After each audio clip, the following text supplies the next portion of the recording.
Hello, my name is Will, and today I'm going to teach you about the parts of the atom, mainly valence electrons, but you may learn a few more things along the way. So first off, there are three different parts of the atom: the protons, the neutrons, and the electrons. The protons have a positive charge, determine the element, and have mass. Neutrons have a neutral charge and determine some more of that mass. And electrons have a negative charge and decide reactivity. The electrons are located outside the nucleus, while the protons and neutrons are inside the nucleus. The electrons are located on these things called shells. There are up to 7 different shells on an atom.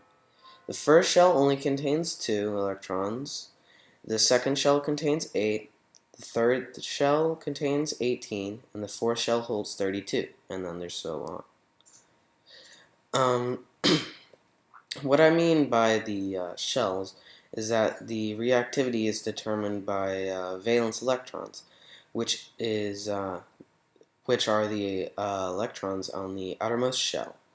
Since I am done explaining, I am now going to show you an example on how to find the valence electrons and where they should be.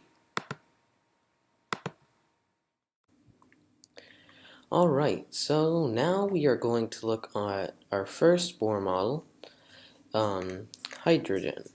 Now hydrogen, as you can see up here, has 1 for the atomic number.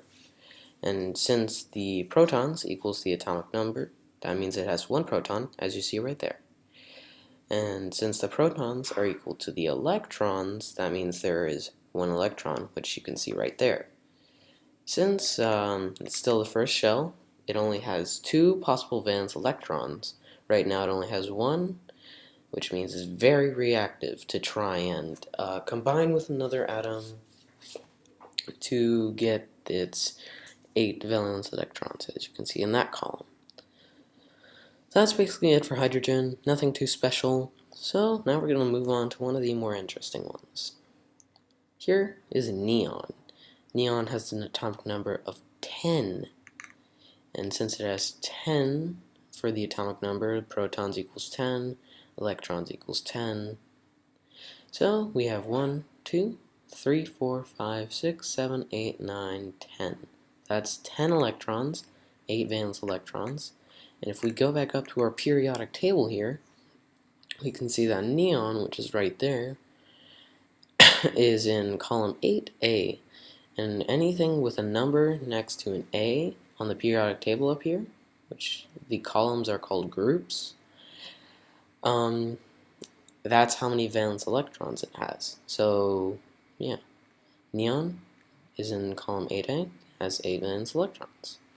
Now, we're going to move on to our last one. Since it has 29 protons, we have to go up here. And what has the atomic number 29? It's copper. So, copper is 29 for the atomic number, 29 protons, 29 electrons. So, 1, 2, 3, 4, 5, 6, 7, 8, 9, 10. And then for the third shell, 1, 2, 3, 4, 5, 6, 7, 8, 9, 10, 11, 12, 13, 14, 15, 16. So it's 16, 17, 18. So it has 18 on its third shell, and then that last valence electron. That's it. Alright, so now we are going to talk about the properties of our 3 examples. So, our first example is hydrogen. Hydrogen is a nonmetal, a gas, considered to be the lightest element on the periodic table, and is the most commonly found isotope. And it's special because it's the only non-metal that's not over with its friends. It's the only one that's right there. So that's all about hydrogen. Let's move on to neon over here. Neon, if you can go up here, neon is a noble gas. It's a non-metal, and we scroll back down here. It's colorless, odorless, and it's an inert monatomic gas. Now those are some interesting facts that you could look up about neon. So let's just scroll right down to copper. Now copper, up here,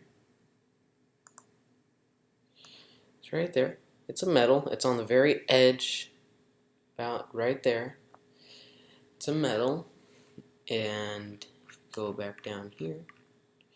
It is dense, soft, malleable, and ductile. And those are all properties that you are probably going to learn later on in the year. So that's all the properties that we've learned about it. Our 3 examples, and I'm going to top it all off now. Alright, so now we are our last and final point in the video.